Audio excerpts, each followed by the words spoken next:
Hey there. Hey. So, this episode, we're going to just be kind of talking about life. But specifically, we're going to be talking about It's like that's life. very vague. Because this is Life with ThanDreza. We're going to be talking about Dreza and just kind of getting a little bit more detail for people that don't know very much about her and maybe have never met her in person. Yeah. I've never had like very many interactions with her. And just going to get a little bit of your backstory and then kind of leading up to us getting married. And then we can kind of talk about our journey after that, I guess, together maybe. Yeah. That might be. At some point. Yeah, I think that's what we decided. Our journey. So yeah, Dreza, I just want to go ahead and ask. So where were you born? So I was born in Russia. My family is from Angola, which is in Southwest Africa. And we moved to the States. And can you explain for people that don't really know in Southwest Africa, like some of the history of Angola, anything like that? Yeah, so Angola was colonized by the Portuguese, so I speak Portuguese. That is, well, my first spoken language was actually Russian, and then picked up Portuguese naturally. My parents were going to school in the Soviet Union, and that's how we ended up there. Well, they met there, got married, had me, and then moved back to Angola before we moved to the States when I was about 8. So there's a lot that happened between the time they moved back to when we got to the States. But my dad was transferred to Houston when I was about 8-ish, 9, and we've been in the States ever since. Okay, yes. So I guess you lived in like the Houston area from about when you were... Like 8 to maybe 10, and then we moved to Katy, which is about 30 minutes west of Houston. Okay. And then is that where you went to high school? And yeah, everything? I did public. I did a little bit of private, and that's where I learned English when we first moved to the States, and then did public from then on, from basically 5th grade through high school. Okay. And how did you learn, I guess, in that process of like learning English, how did you learn English? So I went to a private school in Houston, and my teacher, one of the teachers, I had a few, but one of the teachers spoke Spanish, Mr. C, and I spoke Portuguese, and those are very similar. And so there were times when there were words that he was trying to tell me in English that I wouldn't necessarily understand, and so then he would say it in Spanish, and that was closer to what I knew. And so in a lot of ways that helped bridge the gap in the language learning, but also just being a child, you pick up on things really quickly because you want to get in on the tag game or you want to be included on things. And so, I don't know, I think you just do it. Like, I don't even know mentally what is happening when you're learning a new language as a child and like in having to learn. Like, our kids are learning Spanish. They don't necessarily have to learn, but learning a language that's going to be your primary language, what that is like. Yeah. Do you think that experience of like coming into a new culture made you more aware of other people that are kind of on the fringe? Yeah, absolutely. 100%. Yeah. It's hard coming into a new country, speaking a new language, culture, and in some ways, I think my parents were trying to maintain Angolan culture as well. And that, I mean, if you're a third culture kid, you probably know what I'm talking about, the tension of that. And so I think after having that experience and growing up and being around lots of new kids or lots of, like you said, kids that were just more on the fringe, just made it to where I think I befriended those people a lot easier. Because I was aware of how isolating it can be when you're not, it just can be isolating. Yeah, because I think that's one of the things that, like, I really appreciate about you. Obviously, I'm married to you, but one of the things that I appreciate about you is that you really do have a heart for the people who kind of are on the fringe, or to make sure that people feel included, or just making people feel welcome. Yeah. Like, that's one of those things where you intentionally look for those people. I mean, that's part of our story, honestly, is you like actually caring about me. And so we'll get into that later in another conversation. So, so you came in, you learned English by having like a Spanish teacher who taught you from kind of bridging the gap between Portuguese and English, because it's easier to learn Spanish from Portuguese, correct? Yes, it is, versus the other way around. Learn Portuguese from Spanish, being a Spanish speaker. Yeah. And with that, I also learned some of the basics, like phonics and all of that stuff, and learning the basics of reading and building those skills before. So I was an ESL student for a little bit there before being fully integrated into normal classes. Gotcha. Okay. Yeah. So you grew up in the Katy area, went to high school, and then what happened after high school? Like, as far as like schooling and your path? Yeah. After high school, I went to college. I went to HBU, which is now Houston Christian University, and was there for about 2 years, and then transferred to SFA, Stephen F. Austin State University. Go Jacks. Nacogdoches, and that's where I met Than. That's the most school spirit I've ever heard you have. I really didn't have. I think it's actually spirit. called. I think they actually say Axum Jacks, not Go Jacks.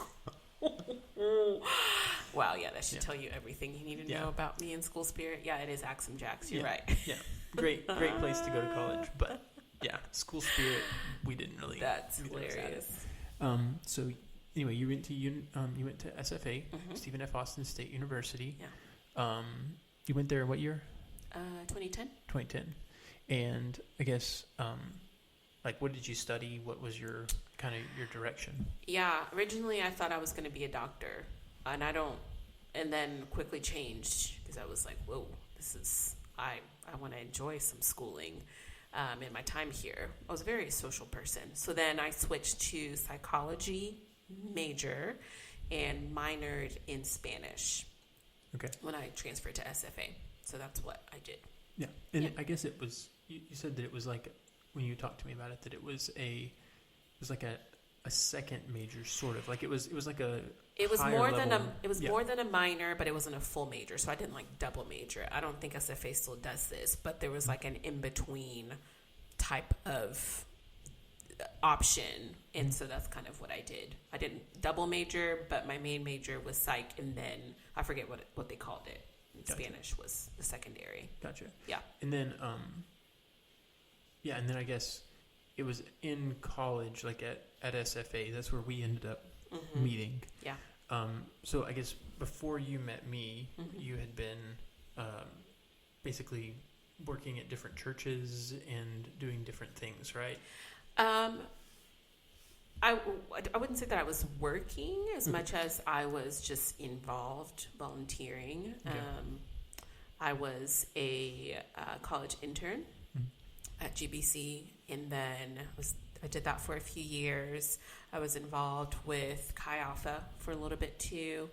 And I think a lot of that was just either being involved as a student or volunteering where I could. And then I guess being an intern was kind of a job too, if I remember correctly. Yeah. And so, yeah.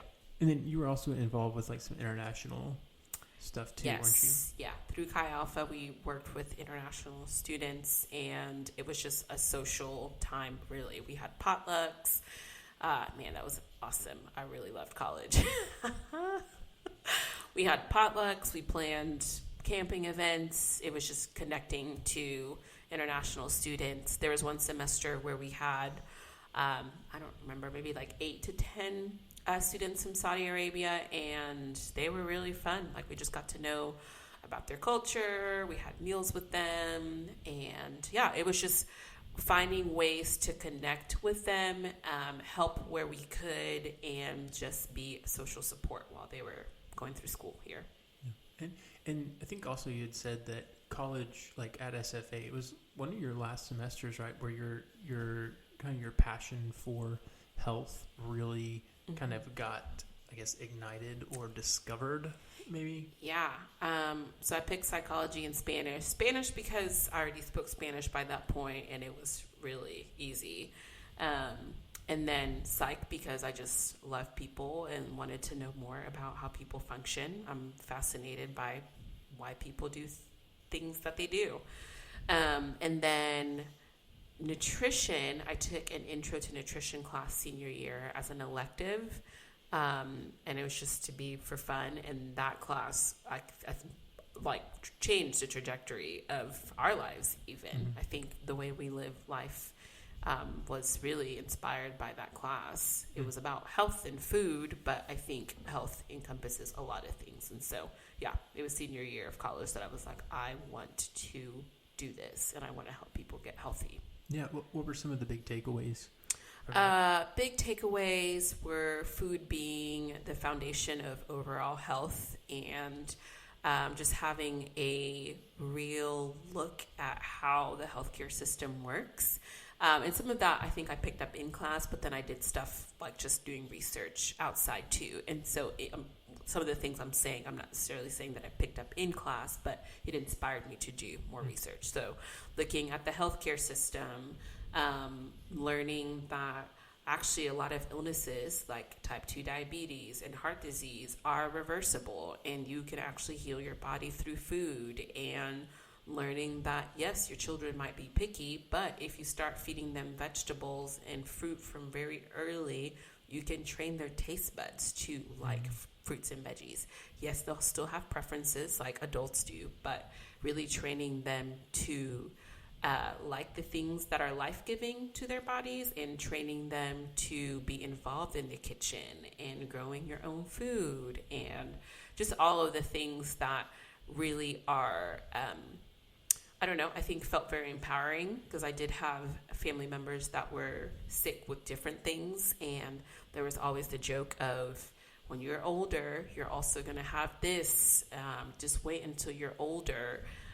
And taking that class was probably the first time that I was like, wait a minute, I don't have to have type 2 diabetes. I don't have to be obese. I don't have to have heart disease. Of course, you can't control everything, but for the first time, I realized I actually control a lot of what happens with my health. Yep. So that class was life-changing. Which was also interesting because, what did you live off of during college? What was your diet like back then versus what it is now? It was very yellow and brown, which is hilarious. I was eating Chick-fil-A.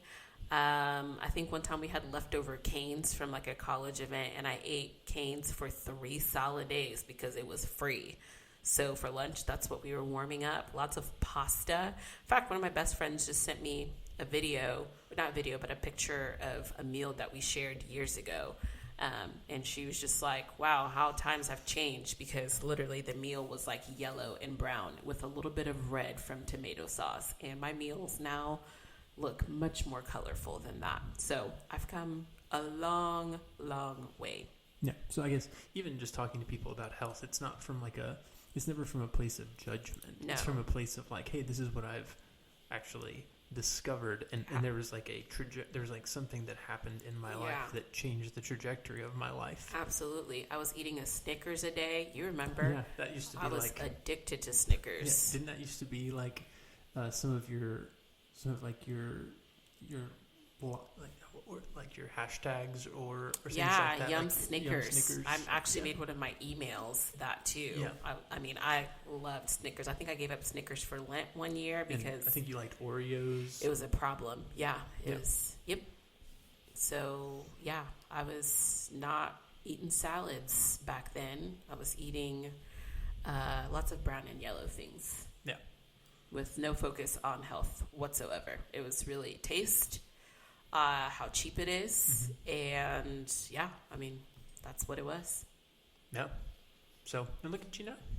Look at me now. You're on this thing, and I guess it was probably also in college that you probably first heard about Juice Plus and some of those other things too, wasn't it? Yeah. Well, actually, that was the first year of marriage. Okay. So, we were still in our college sphere, but yeah, it was first year of marriage.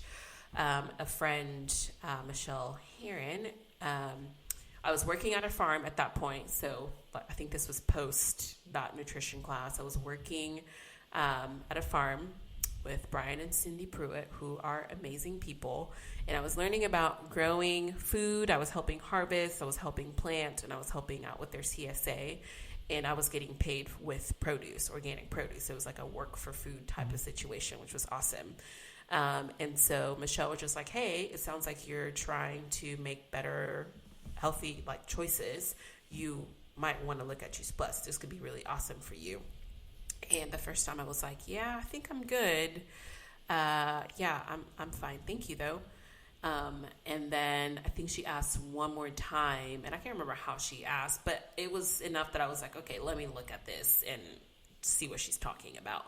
I think I just thought, I'm healthy enough. I'm eating some vegetables, which I was. I was bringing a lot of produce home from the farm, Appleby Community Farm, and but I didn't know a lot about, variety or quantity or just wanting to get just a good variety overall. But so I said no first time, and then I said yes the second time. Let me try it out. And then we've been taking Juice Plus ever since. So eventually, after the 4 months, I did some more research on it, because you take it it comes in shipments of for 4 months. And I learned that 1, kids can get it for free when they're 4.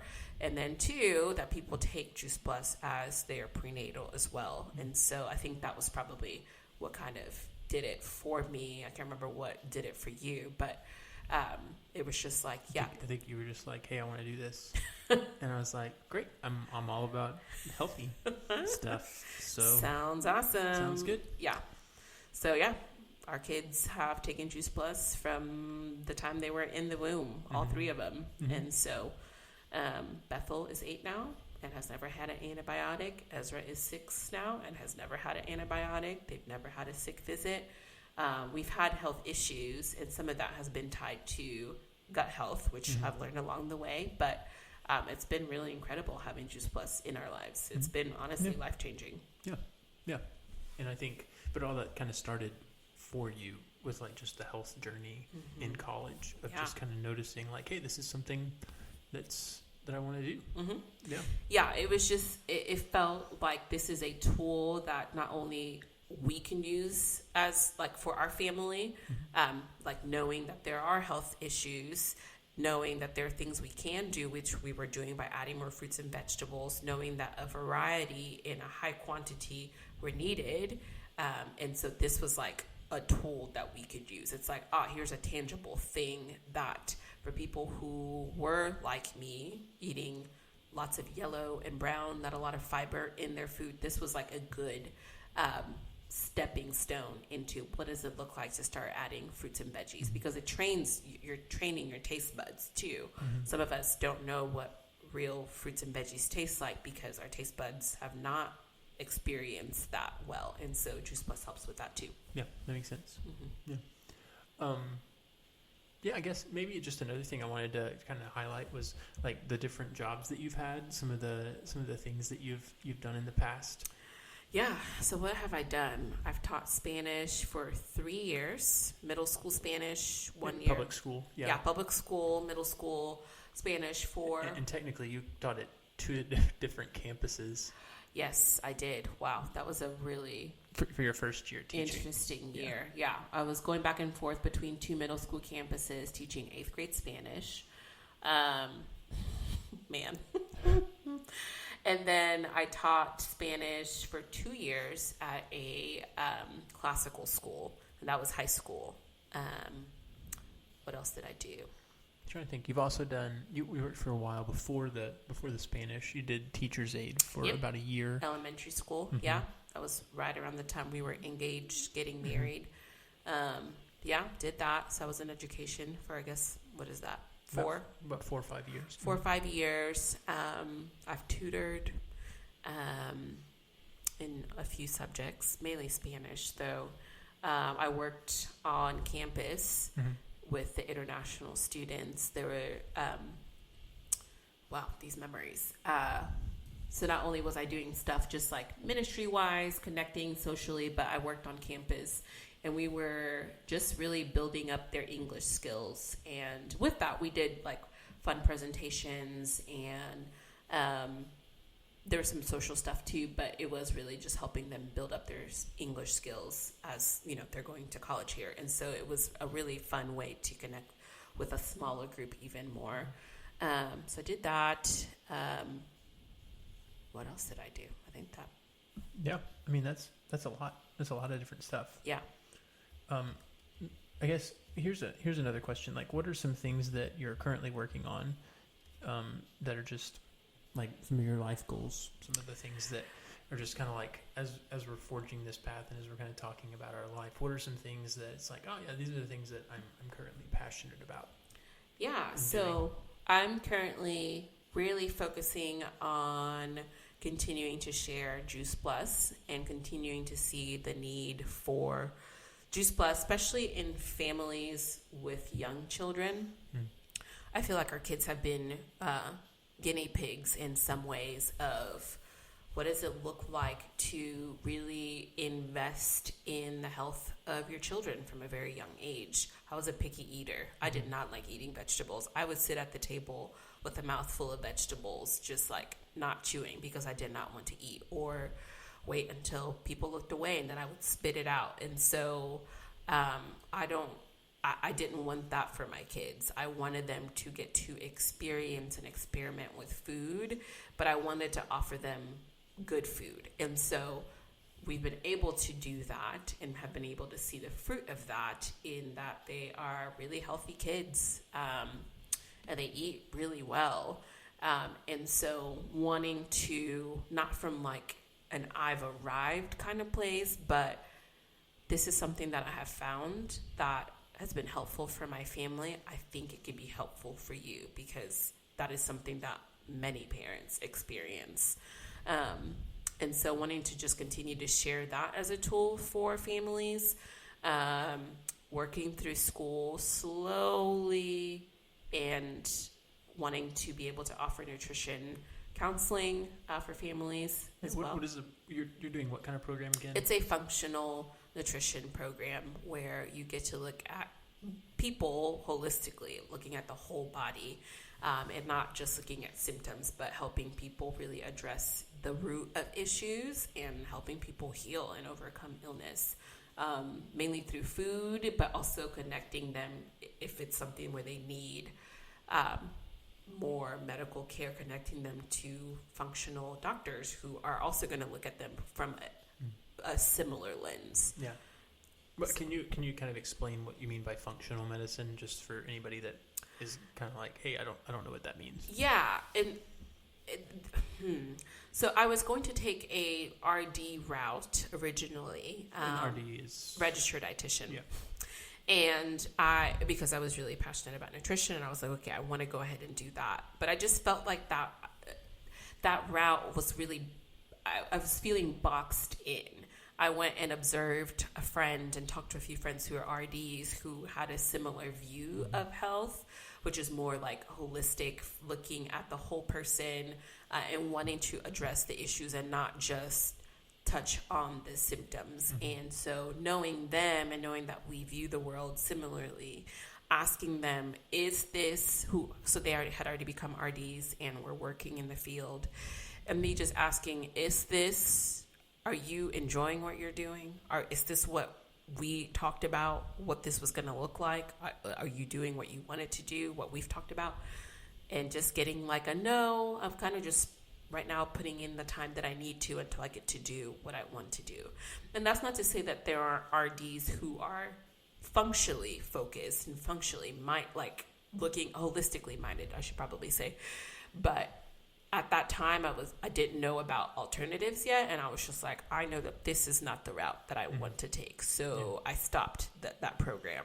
Yeah, I think you also had, if I remember correctly, you talked to a couple of other people who had been like professors or people who were RDs, and kind of asked them like, hey, this is what I'm passionate about. Is this the direction I should go? Yes. And if I remember correctly, they kind of said, this might not be what you actually want to do, because by being a registered dietitian, you're going to need to, in order to keep your licensure up, you're going to need to basically abide by these certain parameters. Yeah. And the parameters that I was going to have to abide by, I wasn't even living by them. And so I didn't feel right to continue doing a program where I wasn't 100% on board, was not going to help me get to where I wanted to get, and putting all this time. And, I was kind of frustrated because I had already put some time into it, but I was also thankful that I had asked the question, because I hadn't asked the question before. It was just like the natural thing. It's like, oh, you're interested in nutrition, so you become a registered dietitian, and hadn't even considered, oh, there are other options for getting to where I want to go. And that's where this program came in. Gotcha.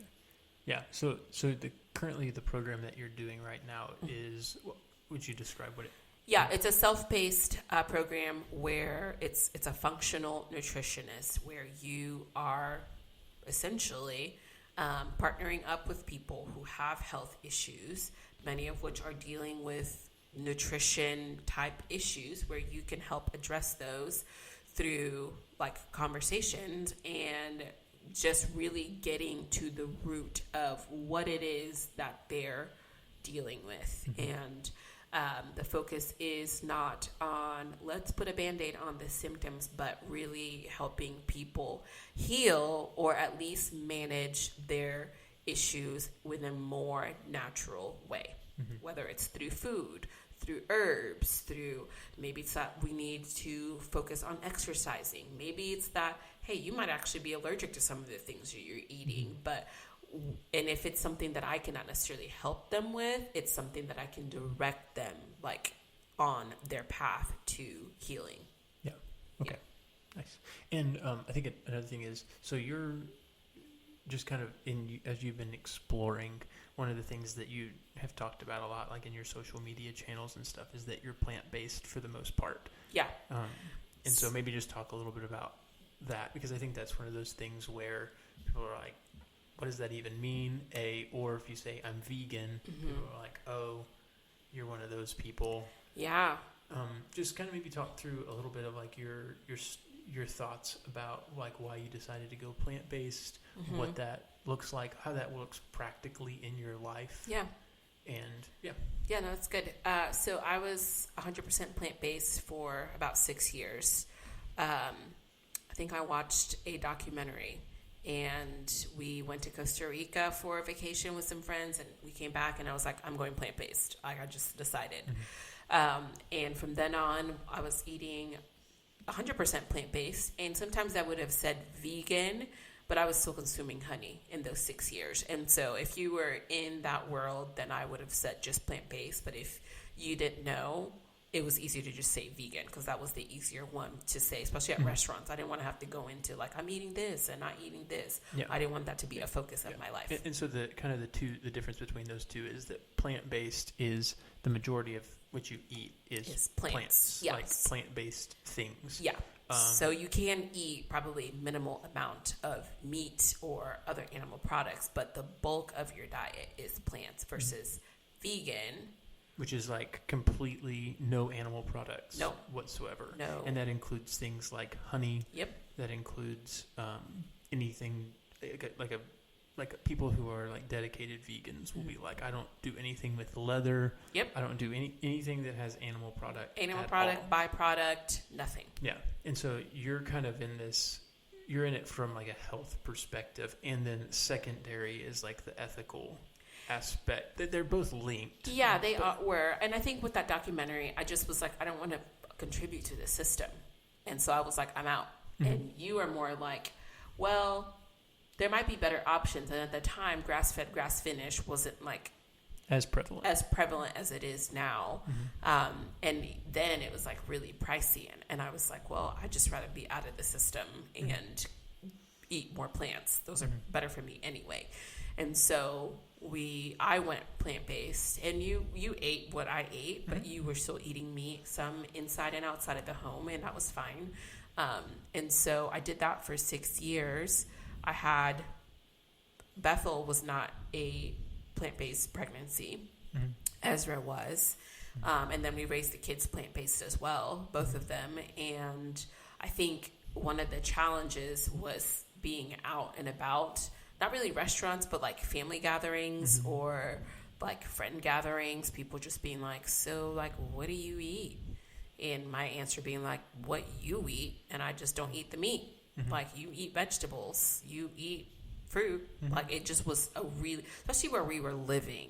I think there are certain parts of the world where being vegan, even then, was like just, it wasn't that weird. And there's some cuisines that are easier for you to make plant-based or vegan dishes, but where we were living in East Texas, it was not that way. And so it was harder to, for people to either include us, or it was kind of awkward because a lot of times I would just bring my own food because I never expected for people to cater to me. And so it was just like, well, I'm going to bring my own food.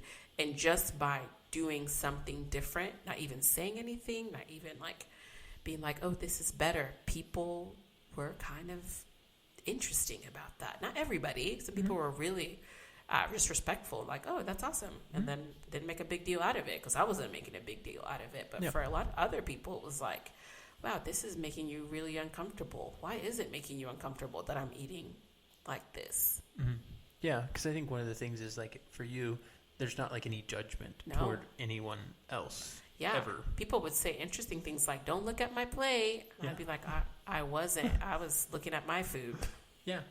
And I think it's one of those things where whenever you're doing something that's a little bit countercultural, sometimes people feel judged. And I really feel like that's one of the things I really wanted to kind of draw out in this podcast as we're talking is that it's really, as we're talking about food and as we're talking about different things, like, we've been on a journey up to this point. It's not like we just have had it figured out, and we don't even know right now what we don't have figured out. Nope. But there's like never any judgment towards anyone, or it's like this is the only way to live. You know, even in plant-based, like, vegan culture, there's sometimes like there's this judgment thing where it's like, you are a terrible human because you eat meat. Oh yeah.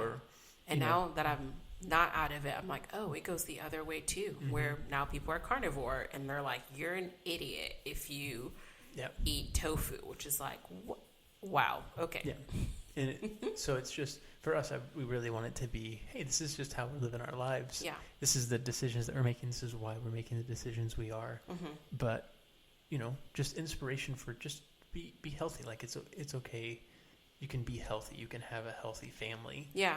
And and I guess I should add that. So I was plant-based for 6 years, and now I am no longer. I mean, I guess you could say that I am still plant-based. The bulk of my diet is still plants. When I was pregnant with Selah, I had an aversion to beans, which that was the bulk of my diet. And so for protein. Protein, yes. And so not being able to have beans, I tried a few other things like seitan, but that just wasn't like helping me hit my protein goals. And so my midwife asked if I would be willing to add meat in to increase my protein intake, and I was not at that time. And I'm still not, but I said that I would be willing to do eggs and fish. And so that's what I've been doing. And we probably have fish like once a week. Once or twice a week. Eggs almost every day for right now. But then the rest of our diet is still plant-based. So that's where we are. Yeah. Yeah. So I guess you could say, if there was a label for it, because we love labels, is a Mediterranean diet.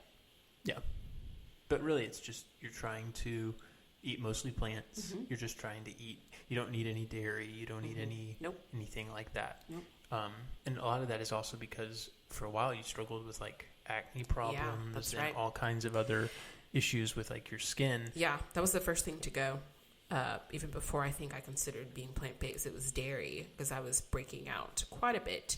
And I just stumbled upon a random article or blog post on the internet, and somebody was struggling with acne and congestion, and somebody suggested to him that if he cut out milk he would be fine, or his dairy.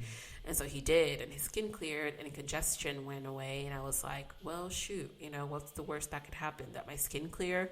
At that time I was eating lots of Bluebell and drinking whole milk and eating lots of cheese, like Gouda cheese. And so the thought of cutting out dairy was really hard. I was like, dang. But I wanted to have clear skin and be comfortable in my skin a lot more than I wanted to consume dairy products. The pain point was there, and I wanted something different. And so I tried it, and my skin cleared. and I have never went back again. I think it's been probably at least a decade since I've had dairy. And so I know people really enjoy raw milk and raw dairy now. And it's like, it could be because it was pasteurized, but it's been a decade and I don't miss it. I don't think of milk as food. And after a while, you kind of just rule it out. There's really great alternatives. So, yeah. Oh, and then I guess another thing that people know about you is also sourdough. So maybe talk a little bit about your sourdough journey, your fermentation journey. Yeah, my first taste of sourdough was in San Francisco. I'm pretty sure that's when it was. We were in San Francisco for a mission trip. We had a day off, or half a day, I think is what it was. And we went to, is it Boudin? I don't know how you pronounce it, but it's at the Fisherman's Wharf. And I got chowder in a bread bowl. It was sourdough, and it was incredible. We went back to Nacogdoches. College pastor at the time, Terrell Eggers, was experimenting with sourdough, and I just wanted more. So at a certain point, I was like, what about if I make kombucha and you make me sourdough, and we just barter?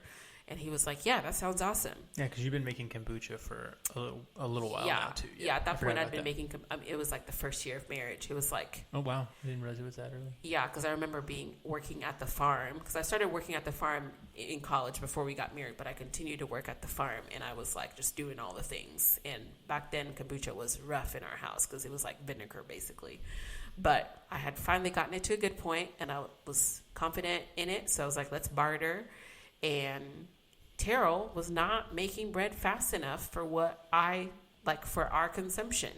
And so basically, eventually I was like, I just need to learn how to make it. But I never did anything. And so Than got me everything I needed to make sourdough for Christmas. He was basically like, oh, so you do want to make sourdough? Great. Here's all the stuff you need. Here's a scale. Here's a Dutch oven. Here's a tartine cookbook. Here's all the things you need. And I think I gave them to you all as separate presents. Yes, I got it over a week. You got like 10 presents or something.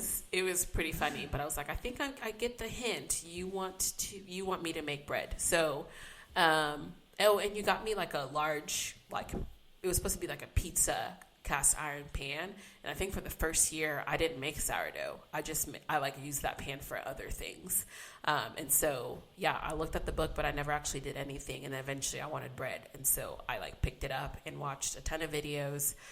There were times that I was looking at the screen and Beth would be like, are you studying? Because I was watching how people were shaping their dough, or just learning the process of making sourdough. And I guess I've been making sourdough for what? Has it been 8 years now? No. Couldn't have been 8 years. Maybe 6 years. 6 years, I think. Yeah. Probably 5 years.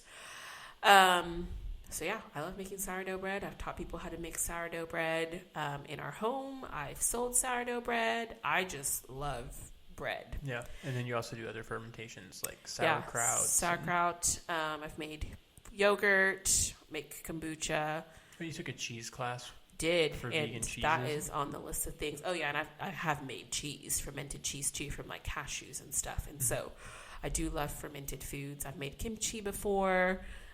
Fermented foods are amazing for you, and they're actually pretty delicious and not very hard to make at all.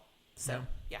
So that's one of those things that I think you've talked about, maybe doing a class or something at some point. Yeah. And being like, hey, I'm going to do this class and teach people. So yeah, for sure. I have lots of ideas.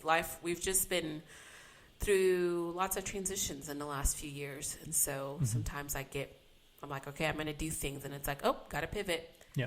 So that's been both challenging and also okay, just relearning new rhythms. Mm-hmm. Yeah. How to make things work. Nice. Yeah. Cool. Well, I feel like that's went a little bit longer than I was expecting, but hey, that's... Yeah. You asked really great questions. Yeah. So I think, we'll go ahead and just wrap it there, and then we'll kind of pick up your story. And we kind of have already talked about a little bit of our marriage, but some of those years, but yeah, we'll pick up the story and kind of talk through our journey, and we'll probably try and break that up into a couple of different pieces along the way. So. Yeah, that was really good. Yeah. Cool. Well, thanks for joining us.